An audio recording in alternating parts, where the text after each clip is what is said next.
I visited Fernandez Hospital as soon as I conceived. Firstly, I consulted Dr. Tara and then I consulted Dr. Krupa. I would like to express my gratitude to all the doctors, midwives, sisters and dayas, and not to forget the doula. On the day of my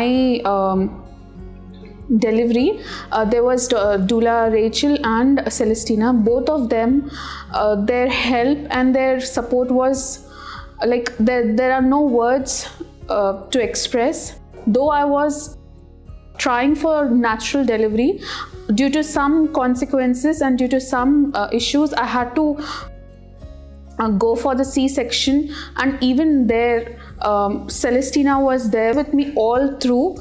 And I recommend that if you have if you can opt for the doula service, please opt for it. It's really helpful. I have attended all the childbirth classes that were recommended, and all the childbirth classes are helpful. They help you in getting to know about what food we can have, what are the exercises that will help you in having natural delivery.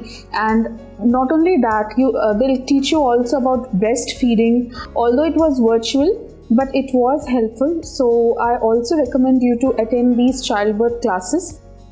And for the scanning, whenever I had scan appointments, I was made comfortable, and although I was anxious initially, but the way the doctors had handled during the scan appointments, it was my anxiety was reduced. The regular visit by doctors, sisters, and even the lactation sister on how to breastfeed and on latching, these were all really helpful, and they made my stay comfortable at the hospital. Thanks to all the Fernandez team.